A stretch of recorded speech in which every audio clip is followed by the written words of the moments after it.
What is going on, everybody? It's KB. Before the episode starts, make sure you go check out StreamerSZN's brand new theme music. That's right.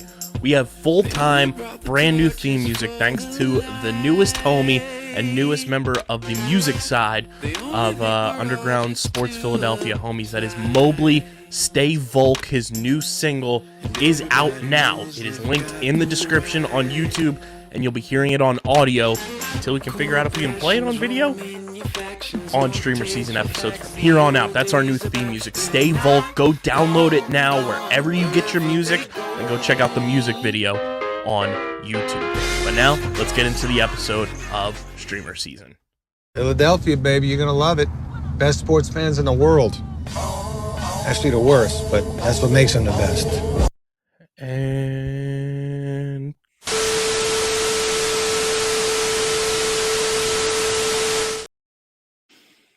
what is going on, fellow streamers? Welcome into another edition of StreamerSZN, the exclusive streaming platform, TV and movie podcast on the Underground Sports Philadelphia Podcast Network. It's KB and Christian coming at you. We got more Sympathizer to talk about. We got the beginning of the end for season 1 of XMen 97. We got some new trailers to talk about in the streaming platform Multiverse news and notes. And as we record this, it is our lovely time slipper new home owner Dylan Mazzola's birthday. Shout out to the birthday boy. Dylan, come back. We miss you. I think Dylan, from a message from the upside down, if you will, I set up the alphabet on my wall and was talking to him today, Christian. He told me he's getting the itch and he's on his way to coming back. Oh dear, we are all in trouble. Which will be very, very fun. And maybe we'll have podcasts at Dylan's new house and have a housewarming party. And just crash his house. He has no idea I just brought that up, but I'm putting that out there. So we're inviting ourselves, Dylan. Be ready.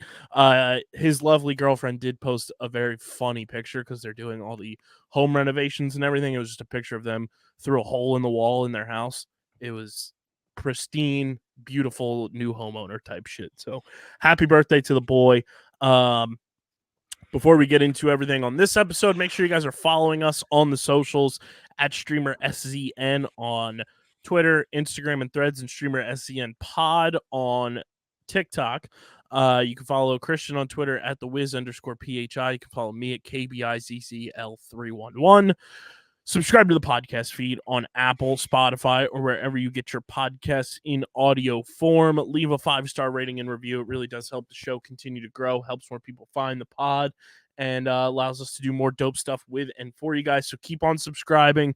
Leave those 5-star reviews. And, of course, subscribe to the Underground Sports Philadelphia YouTube channel, youtube.com/@Underground Sports Philadelphia. That is where you get full video episodes of this show. Every week you get full video episodes of every show on our network, clips, shorts, live streams, original video content.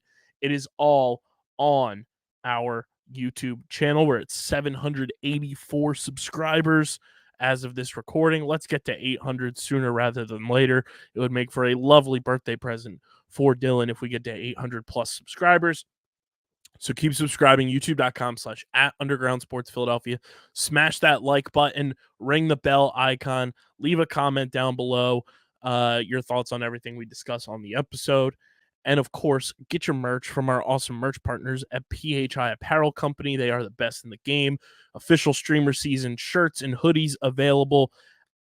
If you want to stand out in the crowd, whether you're going to the movie theater, hanging out with your people and, watching a show or a movie, Netflix and chilling, whatever it may be, do it in the best way possible. And that's in a StreamerSZN t-shirt, StreamerSZN hoodie. If you want to stand out in the crowd, go to phiapparel.co and use code UNDERGROUND for 10% off your merch orders. Most effective and direct way to support everything we're doing here at Underground Sports Philadelphia. So go get your merch at phiapparel.co. Use code UNDERGROUND for 10% off your order. Christian, the Sympathizer, episode 4. Initial thoughts, initial takeaways from pretty much the mid-season point, since it is a 7-episode series. Your thoughts on this week's episode before we dive into the meat of it? It was definitely the most fun episode, and I think the simplest to understand, which I think by the nature of the plot makes sense. but I will say from the coming up next trailer that was after it, I think I finally, with the last 2 episodes combined with that trailer, I feel like I know how we're gonna get to the end. I don't know what exactly the end will look like, but I have an idea now. Yeah, I mean, I'm still not all the way in with the show. And it just might be just the style of show that it is. Like, it's just not up my alley. Um, like, it's visually really, really well done. Um, but I don't know. It just hasn't like grabbed my attention like some of the other shows we've watched in the past, some of the other movies we've watched in the past.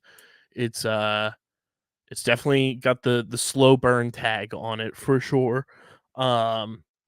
This episode was pretty vulgar and violent, and And not loving it. ideal to be eating your dinner while watching, as I was, so that wasn't great. Mistakes were made.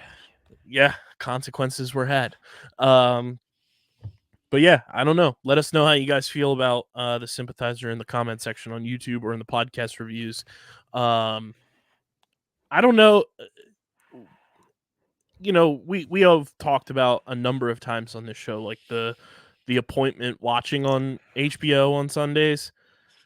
I don't know where this is going to end up fully ranking in that list of, Sunday night HBO, but how do you feel like that it's stacking up with some of the stuff from the past that HBO has put out for Sunday night material? Obviously, you have your big dogs, but where do you think this is like kind of falling in place so far?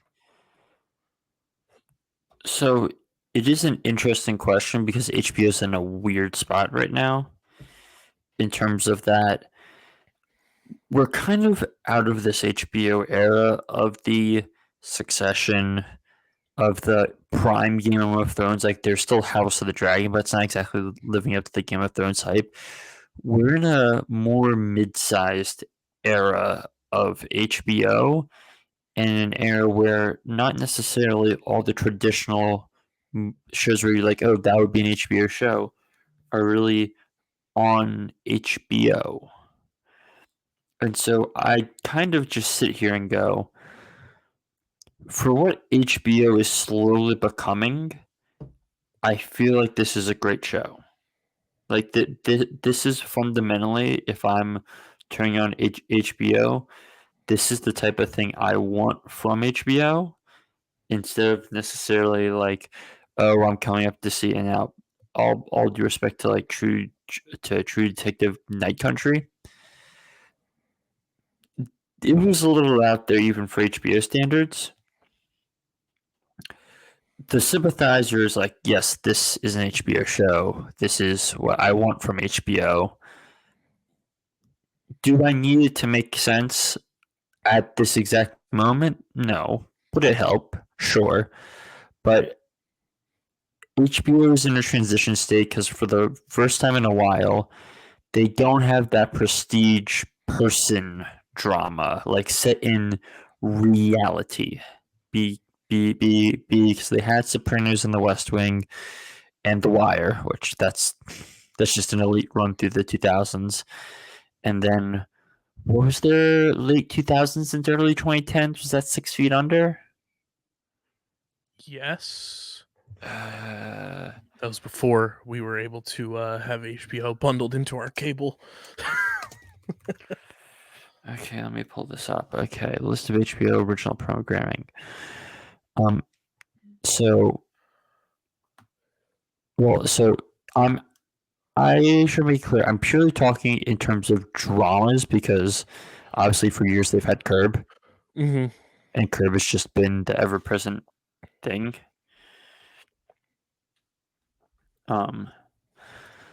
Okay.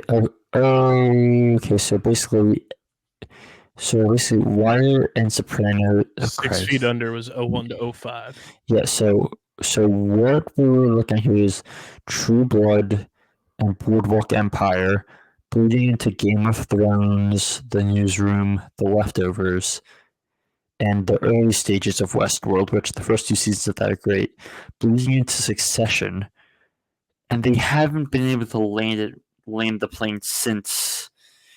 And they had Veep from 2012 to 2019. But specifically on the drama front, since 2018, they've kind of just been spinning their wheels, and it's getting to a spot where I'm like, I don't know what's going on here. Because if you look at what's going on here, there's a lot of 1 season and 2 season things. Like they canceled Winning Time, which is a very fun show. It got a little messy and only got 2 seasons. They canceled Lovecraft Country after 1 season, which is a sin. And so Succession on the dramatic front is like the last thing standing. Whereas now with Curb going out, and you look at their current slate of stuff, it's Righteous Gemstones, which is basically baby Succession.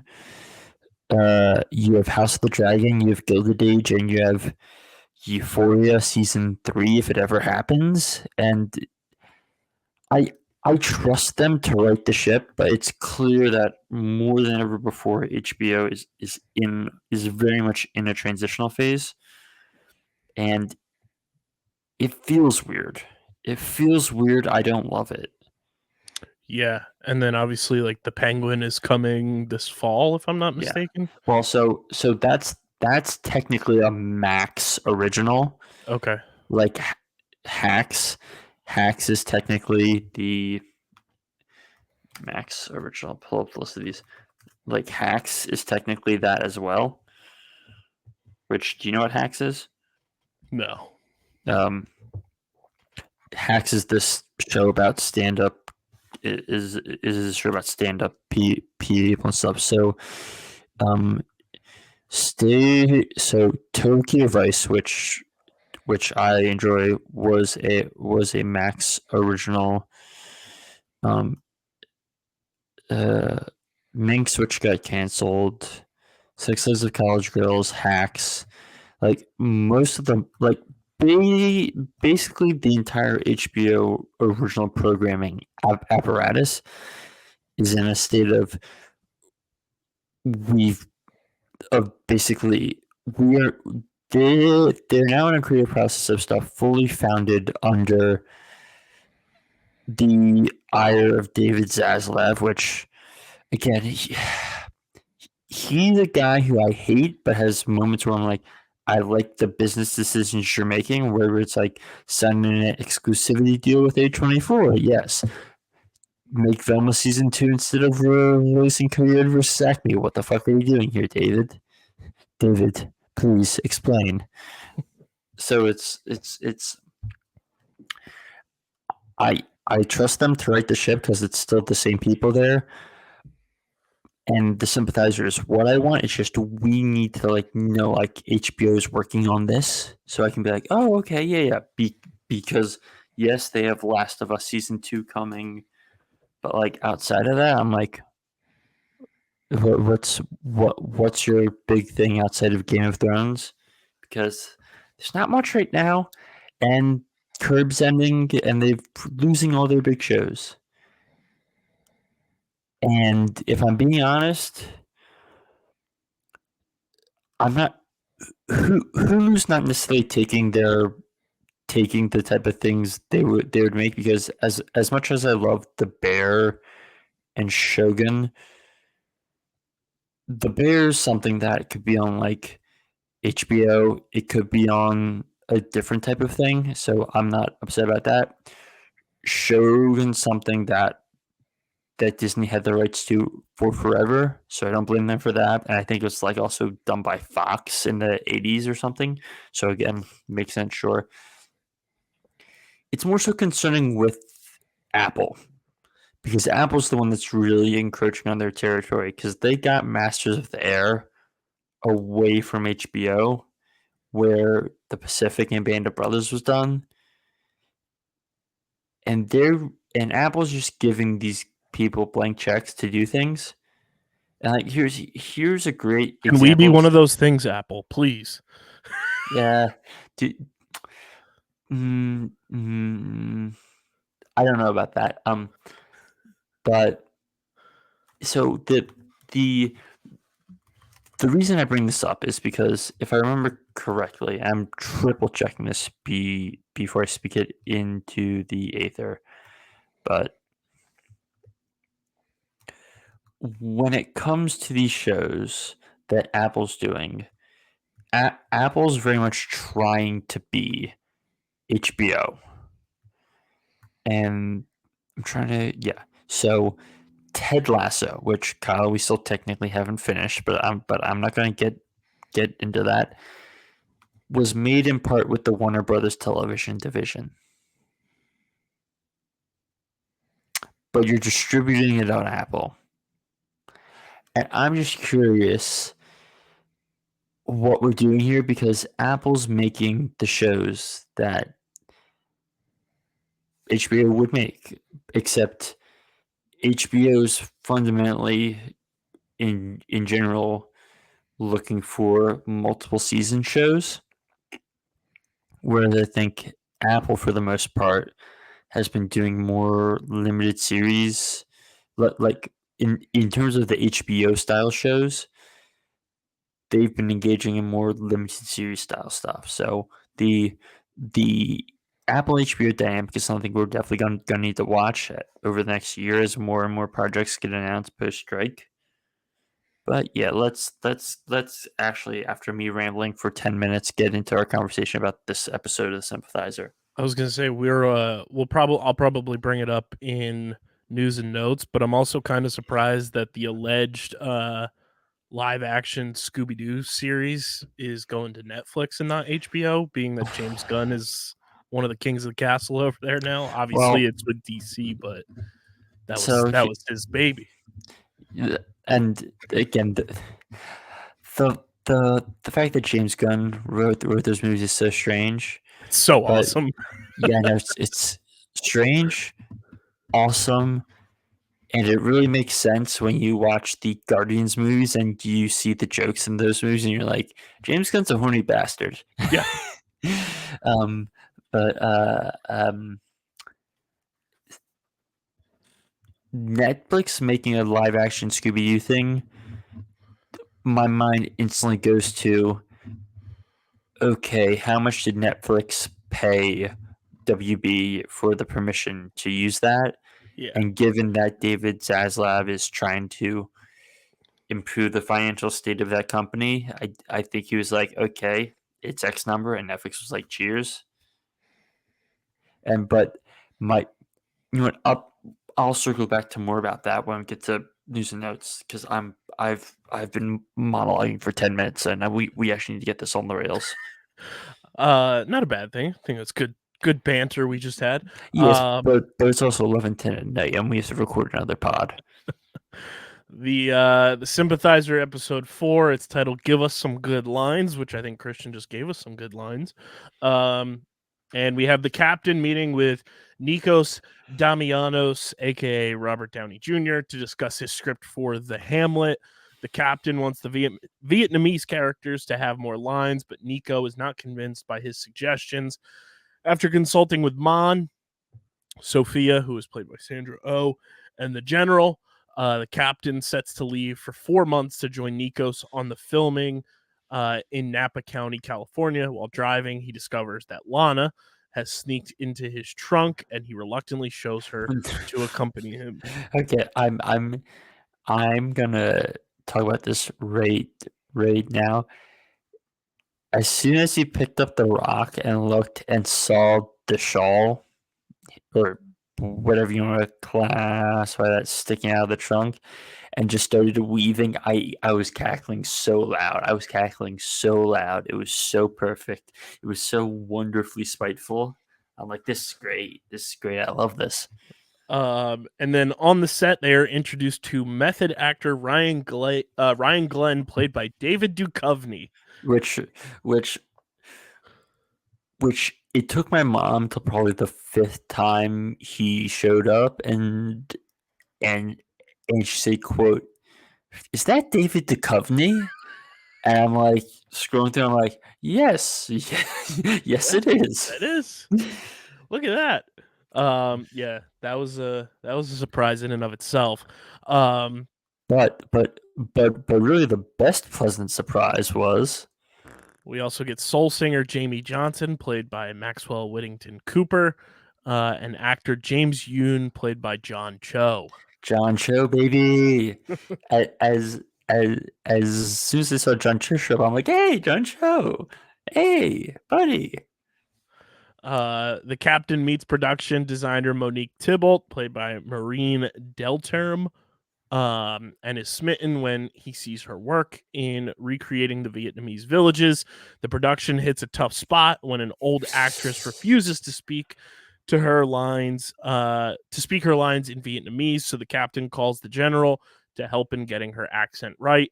Glenn is also frustrated with Jamie's lack of acting experience, and the captain is surprised when Bond shows up and he is cast on the movie as an extra along with Lana. The crew applauds at an early cut of the film, but Glenn chastises the crew for not taking seriously the lives of the real life people in the film. Glenn suddenly disappears from the set with a gun, forcing the crew to halt production. Nikos and Lana encounter him carrying a dead deer, and Glenn agrees to return. However, Nikos wants to add a scene wherein Glenn's character, trigger warning, RAPES, Lana's character, and does not plan to tell Lana to build a genuine performance. When the captain objects, Nikos fires him and decides to name Lana's character as the captain's mother. And while filming the scene, the captain gestures to Jamie in appearing before he is called up. Jamie breaks in and brutally fights Glenn, destroying the set and ruining the take. Nikos is infuriated, and Lana is also angry as she feels it was only acting. While visiting the fake gravestone of his mother, the captain is forced to flee when Nikos detonates explosions. Bang. Quite an interesting episode. Very, very strange across the board. Christian, your thoughts? I would say it's not a strange episode, as it in reality just kind of has the least jumping back and forth. Yeah. But I think it's meant to be more of a caricature of an episode, because if we really look at it, that this is really just an episode that's kind of making fun of the making of Vietnam War movies. True. And clearly the Robert Downey Jr. character is inspired by the insanity that was Francis Ford Coppola making Apocalypse Now. So I'm more so of the mind that this was the least subtle of all of the episodes, and I think that's why it kind of has people feeling the best in the aftermath, because there's a lot of subtextual and smaller things, whereas here everything's much more on the surface in terms of like uh him dealing with the grief over his mom, uh dealing with people trying to dealing with white people trying to work with the image of the Asian people, but not really doing it the justice. They're just doing it to do it, kind of. And so I think inevitably we're presented with an episode that's the hardest satire of any of the episodes so far. And I enjoy it quite a lot because Downey just kind of gets to be super loopy, so loopy that I really just kind of love it. Yeah, it was I think just a lot to divulge into, and like you said, it kind of went away from what we have come to know this show to do, which is bounce back and forth a ton, which in itself is good for the common viewer to kind of be on par with one thing happening, but also if you've been watching the show, it's like, okay, what the heck just happened? Like, why are we not getting the traditional, format of what we got in the last three? But that also kind of shows you that the show's developing a little bit. It's an interesting show to say the least. I'm still not all the way there on it yet, but nor can I say I am either, but I do fundamentally believe that this episode kind of got to the point of what the white characters are in this series, to where we had Claude in the first one, and Claude in the third one. We had the professor in the second one, and we had the why am I forgetting the third Robert Downey Jr. character? Oh, Congressman. Congressman, yeah, who was kind of no real full-on development yet. But all of these characters kind of see the Vietnamese and these Asian characters as kind of token individuals, as people they can use for their gain. And I feel like that message was the clearest in this episode, and that's going to set something straight for what we're going to have going forward. But I do want to talk about how all of this we've had up to this point leads into. Have you had a chance to watch the coming up stinger? No. So basically, it seems like, so I'll talk about a few ancillary things it shows. The general's daughter becomes like a singer dancer, and does it in like does in like a jazz club setting type thing, but it's like in an Asian jazz club, which I don't know, but images are shown of it in the trailer. But more importantly, the general in this episode teases a secret operation about reclaiming their land. He's working on putting together a re-invasion. And so I think I'm starting to see the dots together on how we're dealing with this time jumping, and where the general ends up sending him back with the invasion. He gets captured, and that's how we're getting this flashback stuff, or flash forward. I don't know how we don't claim it. So that's going to happen clearly in episode, I'll just say 6, because I don't think it'll wrap on that, and they'll tie everything up in 7. But I don't know what else, and that's both a good thing, because like all of these episodes are like very, very solid and very good, and Director Park is keeping things very ambiguous, which, although he didn't direct this one, he wrote all of the episodes, which I honestly think we should talk about the direction for a minute, because while it didn't have all of the Director Park's crazy transitions that he goes to, it was very much still in kind of like the tonal style. Mm-hmm. It was just a slightly more straightforward directing.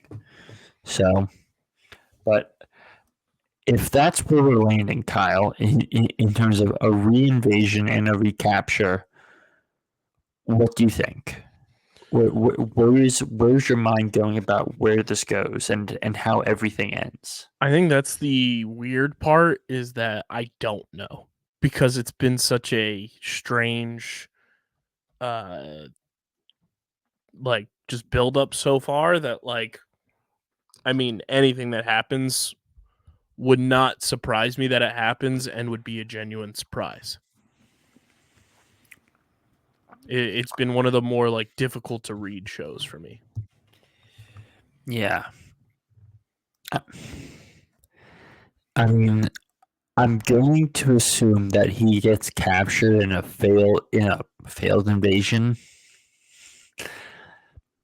but they're not going to end it on that, which I think is the and if they end it on that, I'll be surprised. But if they end it in the right context like that, sure. But I'm gonna fundamentally say that that's how we wrap up. I think 6 is the next to last episode. Yeah. So episode 6 is the field invasion, and then we have to deal with episode 7. And I feel like there's going to be some real shenanigans to wrap it up in 7. I don't know what yet, but we'll see, and it'll be interesting. Yeah, some early reviews that have come in on this episode. AV Club, Tom Phillip from the AV Club gave it a B+. Terry Nugent from Vulture gave it a 2 out of 5 stars. That's harsh. They wrote the best meta commentary on this Hollywood detour was provided by the North Vietnamese commander, whom the captain is recounting his tale. Quote, can you not see how you are corrupted by the most crass Hollywood indulgences, the very same indulgences you tried to change? The same can be said for this very episode, which was regrettably bereft of any good lines. I disagree, but... And then the Tom Phillip AV Club rating of the B+ says, on the flip side, we get a reminder that there's no outrunning your demons, as Owen and his indicting grin appear to the captain several times, accompanied by some terrific, terrifying musical stings. Even with all the Sympathizer's signature flaws, it's a densely packed episode. Yeah, this is not gold standard HBO. It's just like, this is an HBO show. It's a very well made HBO show. It's a very solid show. No. So there it is. Let us know your thoughts in the comment section on YouTube, and be sure to smash that like button as we move on to XMen 97.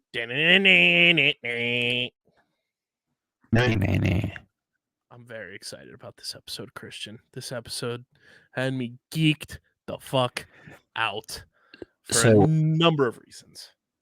I think you very much geeked out over one specific scene. Yeah. Actually, two. Like, you could probably call them all in one, but there were two scenes that I was like, Hachi Machi, we are doing this. So for me, I will say that this episode was kind of a step towards what I liked in the original ones, like in the first 2 to 3 episodes of the season. I think I'm gonna peek on the next one more, because I thought this was good. Mm-hmm. It didn't pop like other ones for me, but I look forward to where this goes. Yeah, I thought this was a phenomenal launching point for what is going to be a 3-part finale. So here it is, your X-Men 97 Tolerance is Extinction Part 1. The UN reveals to the world that Charles Xavier is alive, inciting an anti-mutant protest outside the school. Cable explains to the X-Men that the Genosha massacre is an absolute point, to which Beast says, strange. The wizards at Camertage. And ladies and gentlemen, I am here to report, obviously, if you have watched the original X-Men animated series, you know Doctor Strange makes a number of cameos in that show. But this is clearly a direct reference to What If Season 1, Episode 4, where we find all about the absolute points with Christine Palmer and our boy Stephen Strange. And great googly moogly, when Beast said Strange, I full-blown Leo memed, like I'm sure everyone listening did. That was awesome. And really, if you rewind to the Genosha Massacre episode, it kind of explains why when they pan up to the sky, you can see the Watcher in the sky. And it's because it's an absolute point. Yeah. And also makes sense why Cable was so limited in what he would do, which kind of answers more things about that for me, which I like. Mm-hmm. So they talk about the Genosha Massacre being an absolute point in time that cannot be changed, and Bastion will use it to start a 300-year war that will lead the enslavement of mutants in a human utopia. Cyclops, Jean Grey, and Cable travel to Harmony, Pennsylvania, where they learn that Bastion is a human-machine hybrid who was conceived after his father was infected with part of the advanced time-traveling Sentinel Nimrod. Now, I'm going to stop us here because I saw Eric Voss's breakdown on New Rockstars, which if you haven't watched that, highly recommend going and watching his Easter egg breakdowns.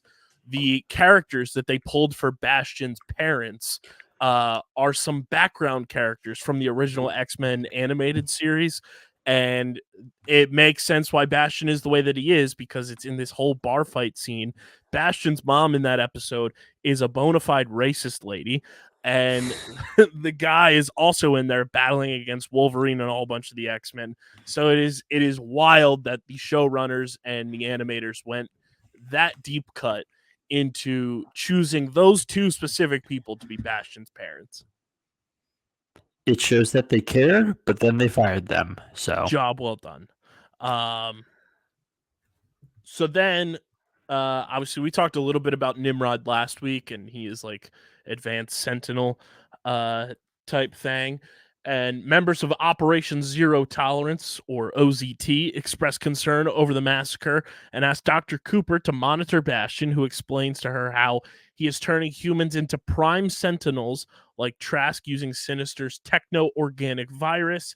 Prime sentinels activate around the world, attack mutants, capture Jubilee and Roberto, aka Sunspot, and burn down Xavier's school, just like Bastion drew and saw when he was a kid.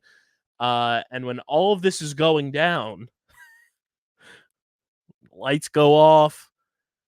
My goodness, our spidey senses were tingling. Spider-Man comes into the fold. This is the first time we've seen Spider-Man full blown in the X-Men animated series like universe. In the original animated series, all you see in one of the episodes is his hand doing a little web thwip. But it is known that the classic like Spider-Man animated series and X-Men animated series from the 90s are in the same continuity. So a few things here. One, I think we all thought Spider-Man would show up, given that in the trailer, one of the first thing we see is a newspaper blowing the wind that says Spider-Man mutant, but that's not the part I thought you would pop on. I popped on that just like the full-on appearance, and then we see was it Silver Samurai is his name, I believe. Butcher that. So that's still not the part. I'm just rattling those characters off that we saw in that whole sequence. I think you've blown right by it, but I'm gonna get to that one. I know what you're talking about. Okay. We get Silver Samurai, which is awesome, and that's been kind of something that a lot of people have been hinting that could happen just because of billboards they've seen in Silver Samurai. And we get Red Omega, right? We got Omega Red and Omega Red, pardon. A whole Russian nuclear plant that them lights go off, and if you've watched Chernobyl or know anything about Chernobyl, that ain't good. That ain't good, Chief. We get Omega Red, we get Silver Samurai, we get Spider-Man, and then when Bastion is in his super secret lair, we got TVs popping up everywhere. Okay, here we go. And we get Dr. Doom, ladies and gentlemen. We get Doom, we get Zemo. We get Baron Zemo, hit the club music. Let's start fist pumping like it's 2021 and the Falcon and the Winter Soldier. I do find it funny that the credits do not call him Dr. Doom just yet. He's just like, it's just a generic kind of name there. But my goodness, they rolled out all the stops in this episode with the cameos, and it's super cool to see those characters on screen kind of in the same continuity, to see the X-Men, to see Baron Zemo, to see Dr. Doom, to see Spider-Man, to see Silver Samurai and Omega Red. Like, that's just like it's fan service in a sense, but it's like done right because it's playing into what is the buildup of this finale for this season of X-Men 97. It's just so well done to see all of them under one roof. And a horrified Cooper releases Magneto, who creates a worldwide EMP that shuts down all the Prime Sentinels. Wolverine fears that Magneto has declared war, and then jettisoning through the sky, through the roof of the on fire mansion, it's the return of Charles Xavier, who summons his X-Men, which there's a very key point when those X-Men pop up on the screen and are getting that alert from Charles Xavier. We get Beast, we get Cyclops, we get Jean Grey, or do we? And we get Storm in her new look that we saw from episode 6. Because the only reason I say or do we about Jean Grey, Christian, her hair is down. Is Madeline still alive? I mean, Magneto survived, so who knows? And they did say Magneto was right in this episode. So, big old wars are coming. And man, this episode was jam-packed with so much and this is only part 1 of a 3-part finale that it was so well done. Like, top to bottom, super enjoyable, sets up what is to come extremely well. Tons of cameos, tons of name dropping, and man, this was an awesome part 1 of a finale. Yes. I would say it was very good simply because nothing truly popped for me, but I'm like, this is setting up something that's going to be great. And when Rogue finally gets back into commission, oh boy, we about to have Also, some fun. the fight sequence we got with Wolverine and Nightcrawler using the swords, Wolverine going full-blown like sicko mode and gashing and slashing those human sentinels. And then in the sky, mind you guys, Wolverine can't fly. And he's just going through the air, slicing and dicing until he falls down and goes boom. For an animated fight sequence, that was so well done and just so entertaining to watch. And we got like gory Wolverine animated. We saw limbs popping off, decapitation, like Wolverine went full on Logan Wolverine mode, and it was very cool to watch that entire sequence. That whole build up was so well done. What popped out most for me was Nightcrawler there, just like 3 swords being great. I'm like, yeah. No, we've got 9. That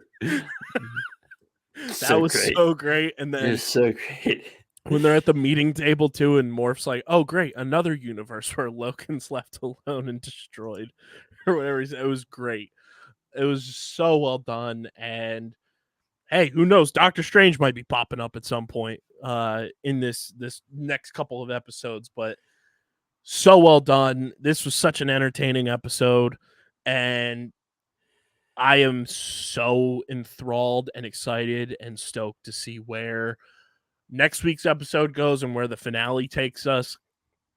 Because I think I'm trying to think of what is next just on the docket in terms of coming out from the MCU. Obviously, Star Wars is next up on the Disney Plus. Deadpool lineup, and Deadpool. Deadpool is next, so that's going to be exciting to see how that all plays out. But man, this show has just been so much fun. Like, they've done such a great job reviving this series. Yeah, it's better than we could have ever hoped for. Yeah. But I also feel like that's also a sign of what we think about current Disney, which is necessarily a good thing, but and I think it's one of those things where like they could have fucked this up in a big way. In one of my many Doctor Strange universes, but in this one, they didn't fuck it up. But hopefully this was hopefully this is an absolute point and they just can't fuck this up. And also, obviously, the first episode title to me, my X-Men. That's exactly the line that Charles Xavier drops when he jettisons through the roof. So, show's awesome. I love it. And apparently the showrunner, Bo DeMeo, who was abruptly fired a week before the show released, was on Twitter saying that there's not going to be any weird time travel shenanigans that happen in the final 2 episodes. So, like, Bishop's not coming through. So, Gambit did. For now, at least. Who knows what happens in season 2. But yeah, and he did confirm that the Spider-Man we saw was the Peter Parker from the 1994 Spider-Man animated series. So it would, because this is 97, it would be what, Peter Parker but 3 years older at this point? Mm-hmm. I'm trying to see here what is... Yeah, so this is like, in this universe, they call the Sinister Six the Insidious Six, and they're under the command of Kingpin. So that's kind of fun. We know Kingpin is in the MCU, obviously, so it'd be fun to get more storytelling with that. But yeah, this is Earth 92131 is that Spider-Man. So yeah, a lot of fun in this episode. There's a lot more to come, I'm sure, in these final 2 episodes that we're gonna get. But Christian, on your comic book scale rating, where does this episode fall? I'm going to give it a slightly lukewarm 7-8, just because I've liked past episodes more, but I know this is setting up something grander that I'm going to love. I thoroughly enjoyed this, and I also love the line too that Jubilee dropped when they're running through the mall. It's like, I'm so done with malls, which is obviously a play into like modern society, but also the very first episode of the X-Men animated series. Jubilee is in a mall, and some Sentinels come through, so very fun. Meta. There. So you give it a 7-8. I am going to go a step above and give this an 8-8. I think it was a great setup for the final 2 episodes of what's to come, and I can't wait to see what is on the horizon. So that's an overall 8.3 out of 10 for part 1 of Tolerance is Extinction for X-Men 97, which brings us to everybody's favorite segment.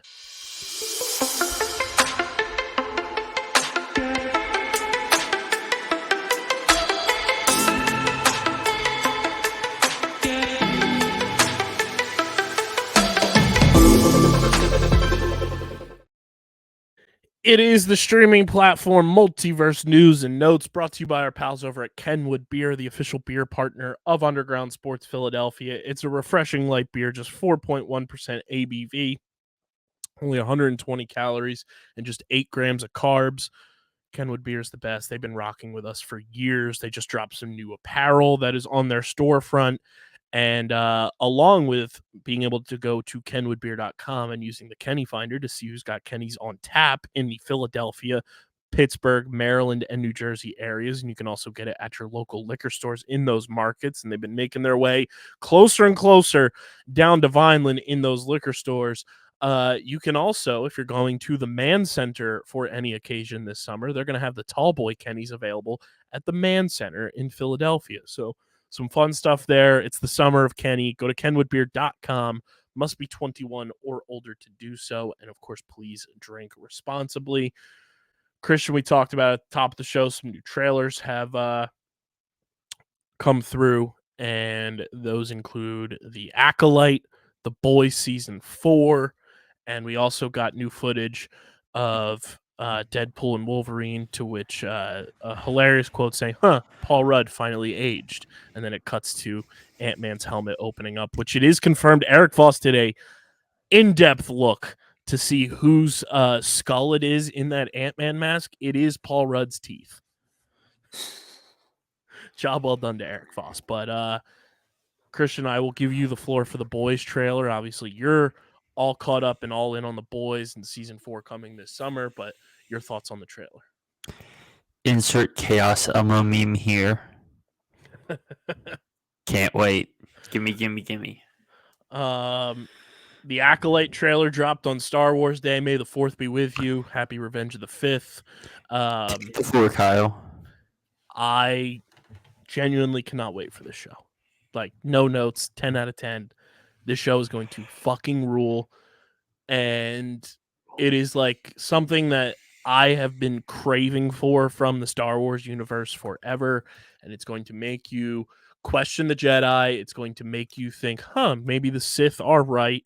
And I can't wait. And seeing my boy from Squid Game as a Jedi Master was one of the coolest things ever. And I think this show is going to fucking rule, and I am so excited for it. And it's a 2-episode premiere, June 4th. Sign me up. I'll probably give the show a try, but I started to rewatch A New Hope, and I was just thinking to myself, I mean, it's nice to look at, but this isn't doing much for me. Which, by the way, Kyle, as part of my job at the theater, I am getting a episode 1 25th anniversary poster. Let's go.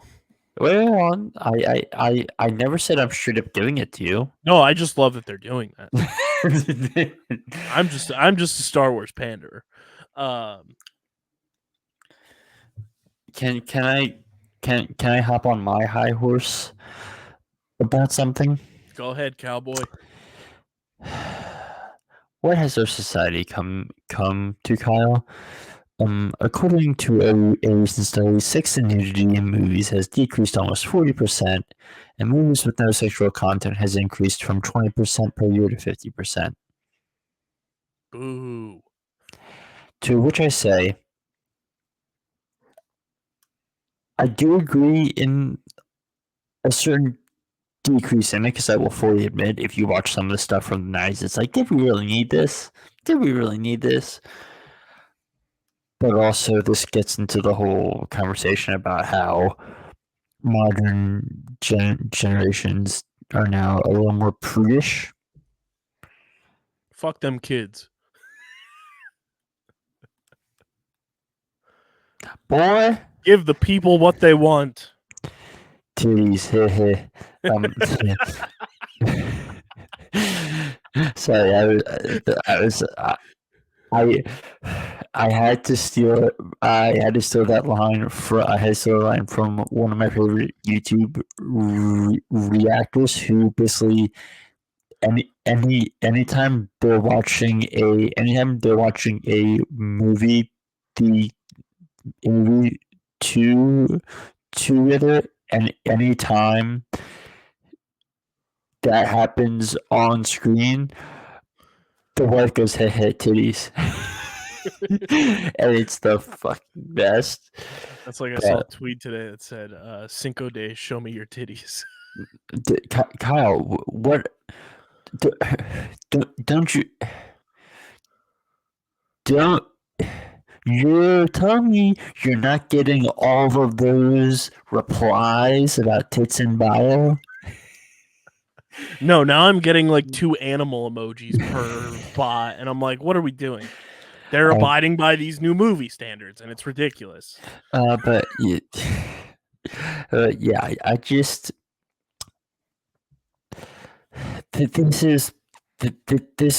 this is me trying not to go into a tailspin of a rant about movie rating systems and modern standards, because while like we're decreasing the movie content,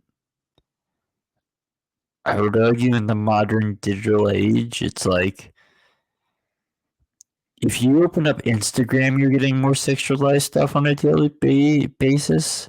So I don't get why movies are getting less sexual. Like I don't get a 30% increase in nothing. If it was like a 10%, if it was like a 15%, sure. But over doubling, I'm like, come on. Like this is going a little too far, and also something PG-13 something. The bonk meter is way too damn high. No, the bonk meter is way too damn low. Well, we're not getting enough bonk. Yes, so it's too low. Fair. In the category of let's make Dylan feel old on his birthday tweet, the Avengers released 12 years ago this week. That's crazy. And yet, now, Kyle, here's something depressing. Because I was talking with one of my bosses at the theater about this, and he didn't know this. So the first Avengers is like number 10 all time at the box office. Do you know what the number 9 is?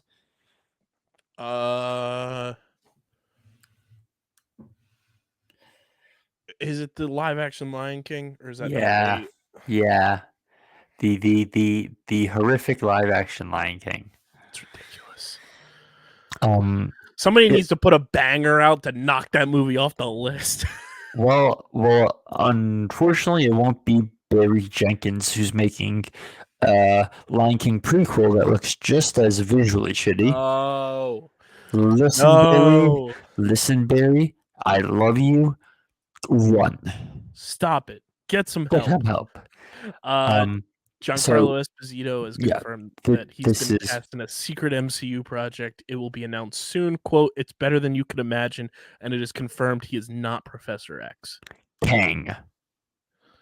I was either thinking that or Doctor Doom. I would love him as Doctor Doom. It would be so much fun, but also awesome. But also, then you have to do you're not making him European and all this stuff. Yeah. And also the thing with Doom is functionally, if they do Doom right, it's Doom for the next 10 years, next 15 years. How old is Giancarlo? Yeah, that's the issue. I think he's in his like 50s or early 60s. He is 66. Yeah, so like that's my only thing with him being Doom.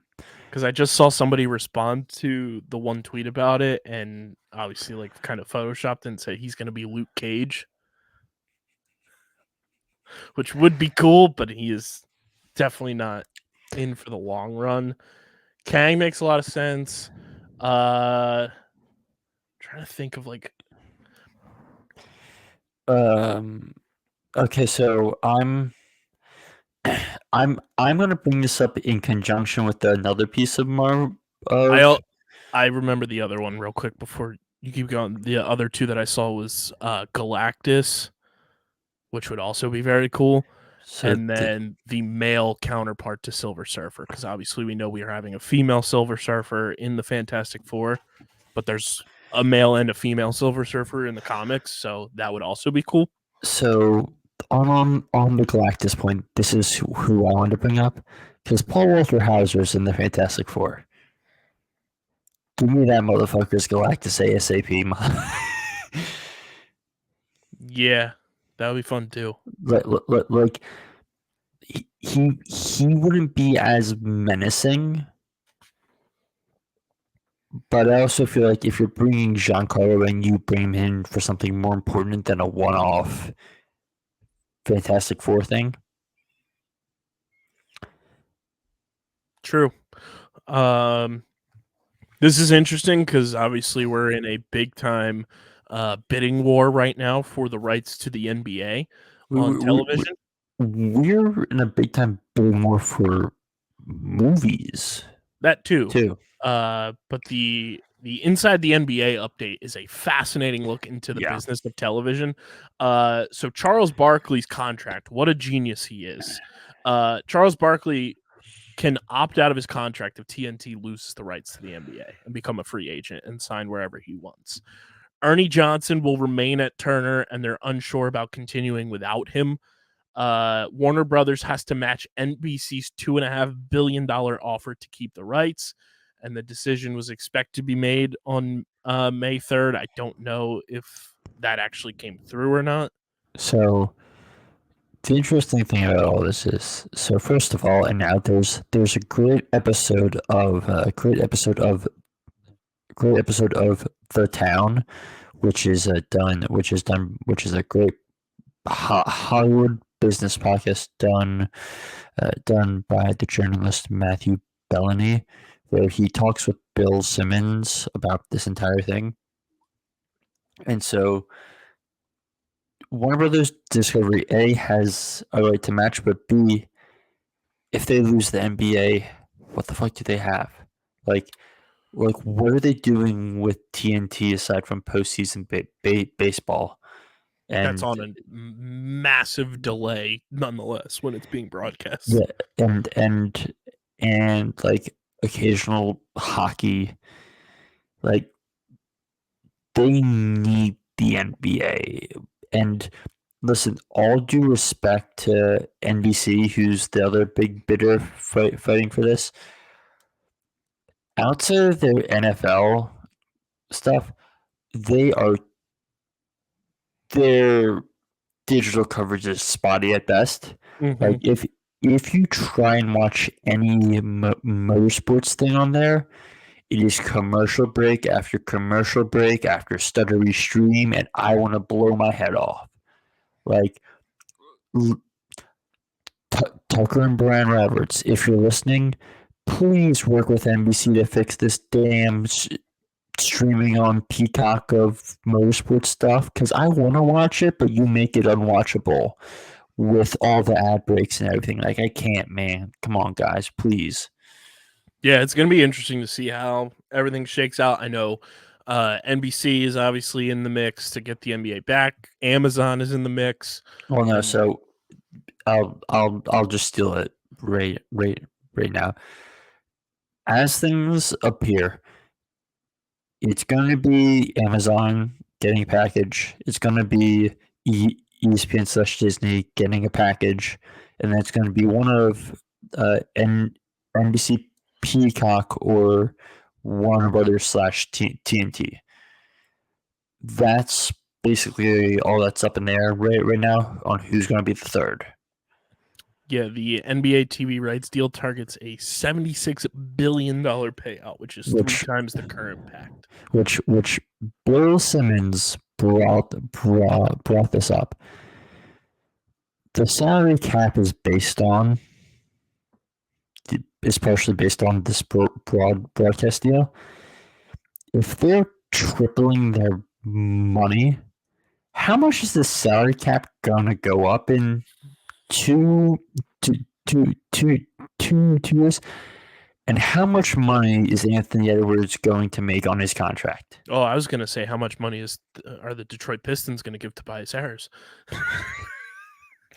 But will Anthony Edwards make over $100 million on a contract? Yes, Which is wild to think about, given how we think like 60 is a lot right now. Anthony Edwards might push like even more than that. Like so Bill Simmons jokingly threw out 125, but I think higher. Depending on how things go in the playoffs, I was for them. But the way it's trending, I was gonna say, listen, if he beats the Nuggets, yeah, we might be talking 200 mil, and it wouldn't shock me in the slightest. And he's worth it. According to the Hollywood Reporter, a new Maze Runner film is in development. Delete. Wes Ball is returning as a producer. It's not a redo of the story, nor is it a direct sequel to the original trilogy. Whatever you say. We've got our Christmas Disney Plus title. It will be Skeleton Crew, the Star Wars show with Mr. Law. That is being tabbed as Star Wars meets Stranger Things. I'm very excited for that show as well. That show's also in like the Mandoverse, so that will be included in the movie that will be coming out in a couple of years. This one kind of shocks me. I just want to get your take on this, obviously, because last episode we talked about The Last Dance and everything. Isn't it wild that the final movie in the Venom trilogy is Venom: The Last Dance?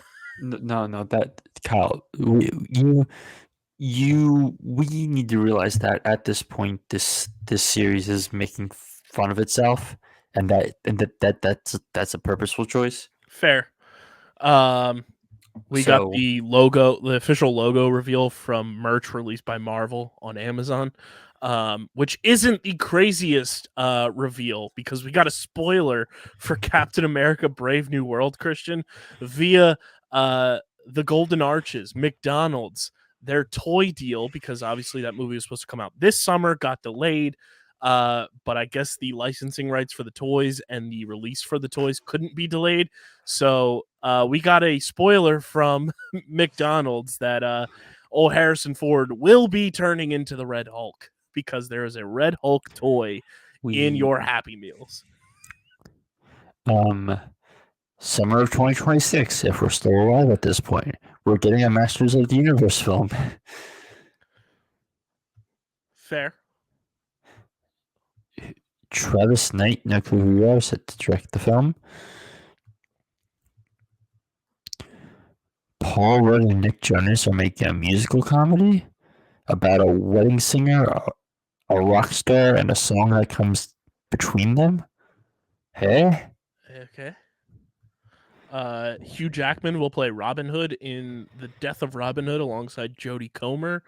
It's a darker reimagining that finds Robin Hood gravely injured in the hands of a mysterious woman and grappling with his past after a life of crime and murder.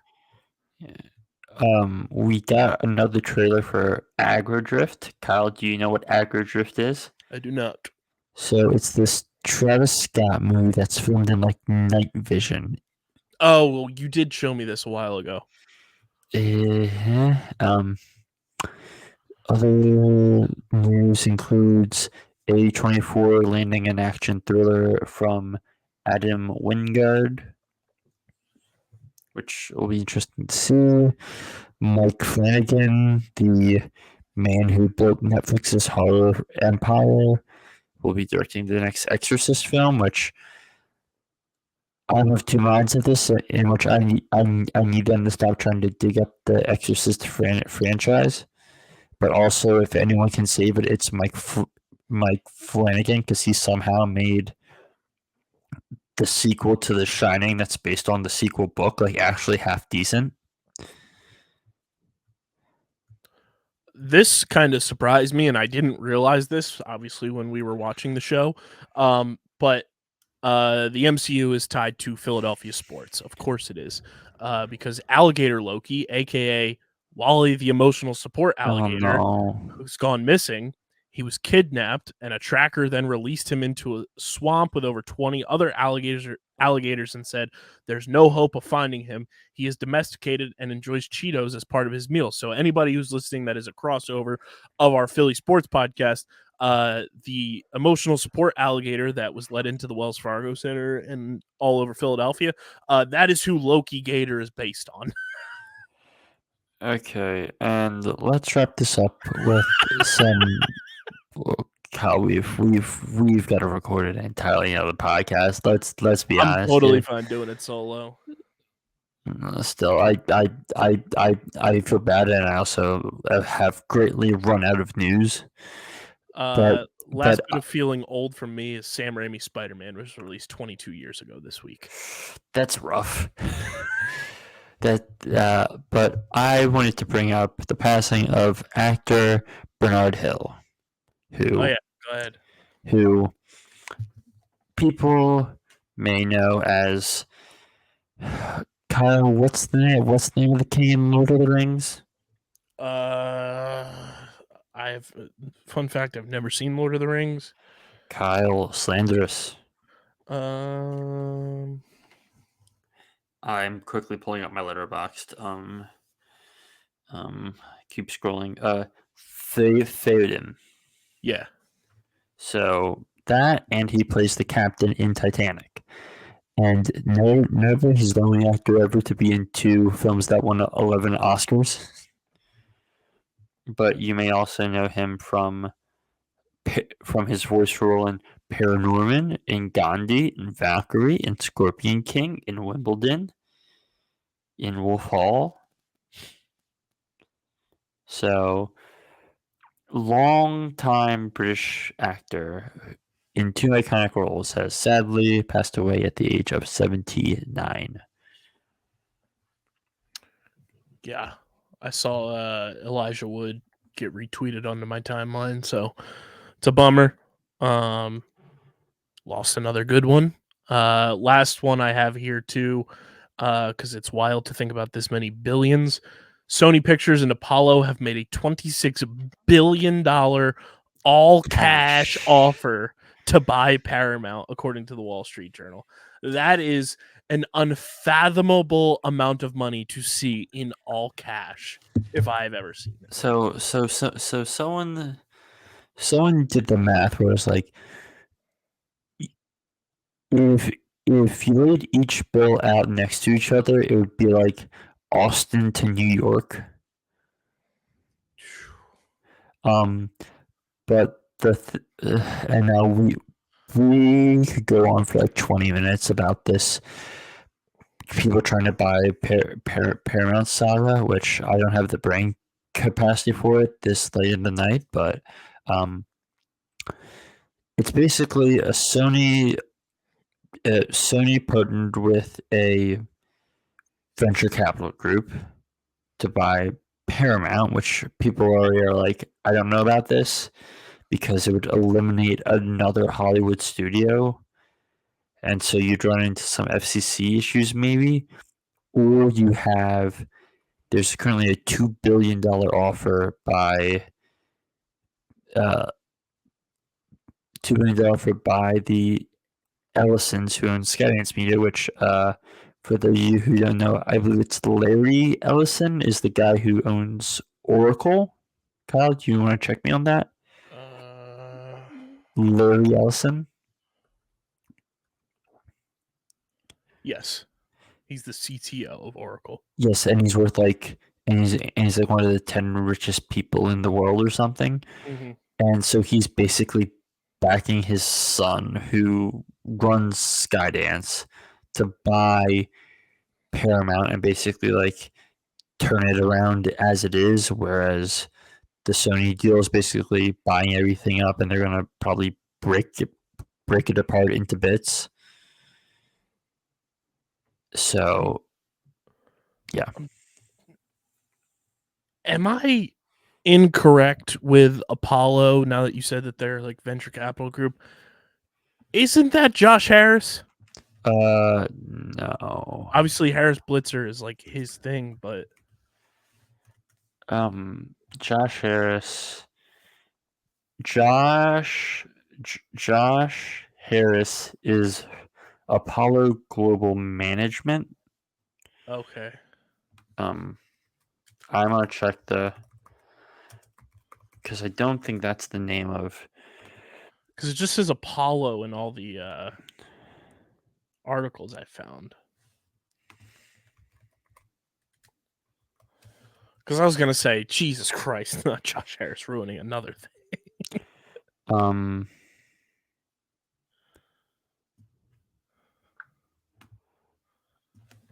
Well, if I Google just Apollo, so Apollo Sales and Intelligence Platform. No, I don't think that's it. Okay, maybe it is Josh Harris, and I don't like this. No. Apollo Global Management, which is the Josh Harris thing, which I have to check about this because public investors. Yep, it's Apollo Global Management. According to Variety. Josh. Fuck! Stop taking money away from the Sixers and giving it to your other shitty ventures. God damn it! Which, on Kyle, fun little note about the Sixers having the wrong owners. Michael Rubin's worth $3 billion more than Josh Harris. Nice. If only the NBA didn't force him to divest. Well, if only he didn't get fanatics into the sportsbook game. If only the NBA didn't get itself into the sportsbook game, huh? God damn it. We're going to get a fucking Process movie in fucking the Sonyverse. No, Kyle. Process movie written by Mike Levin and Spike Eskin. Directed by who is that director that yelled at Adam Silver that one game? The guy from what the hell is that movie? Ah, Christ, what is it?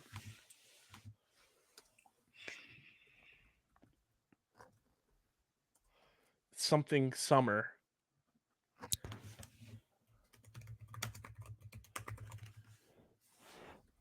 Eric Summer?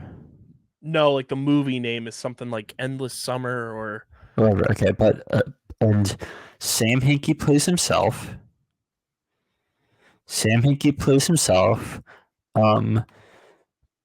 Who do we get to play TJ McConnell?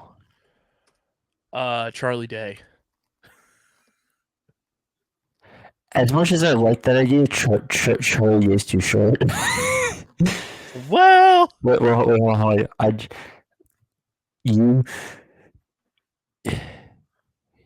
what you do. You set it in the Always Sunny universe to then have them cameo in it. It was Michael Weber, 500 Days of Summer. Yes. Okay. So Michael Weber directs it. Spike and Mike write it. Somehow Ryan Phillippe's in it. Hold on, Ryan. Oh, really? We right? We make this a satire movie, and we put him on stilts, and he plays Adam Silver.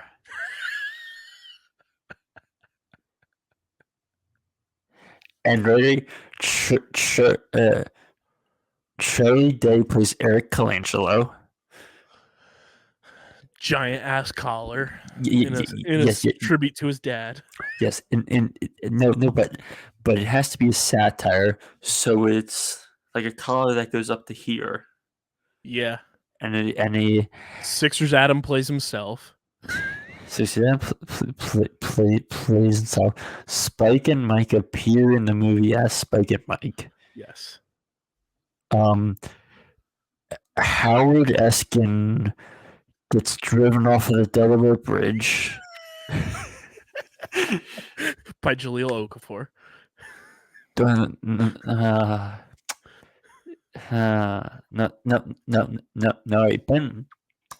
Ben. Howard Eskin gets compressed into the size of a basketball. Ben Simmons tries to shoot a free throw, but it flies out of the stadium and into the Delaware. To the Sixers training facility in Camden. Yeah. Another reason we need to get Mike Levin on the show. Mike, we have a pitch for you. Mike, please join us.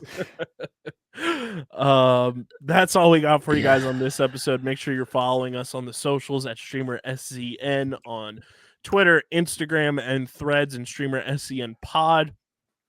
On TikTok, follow Christian at the Wiz_PHI. On Twitter, follow me at KBIZZL311. Subscribe to the podcast on Apple, Spotify, and subscribe to the Underground Sports Philadelphia YouTube channel, youtube.com/@Underground Sports Philadelphia. Smash that like button, ring the bell icon, leave a comment down below who you would cast in the Process Sixers Sony Paramount production owned by Joshua Harris. And of course, get your merch at phiapparel.co, code underground, 10% off your merch orders. And this has been another edition of StreamerSZN, the exclusive streaming platform, TV and movie podcast on the Underground Sports Philadelphia Podcast Network. For Christian, I'm KB. Happy birthday, Dylan. We're going to go sympathize with some more mutants and trust the process. But until then, we'll catch you guys next time. Peace.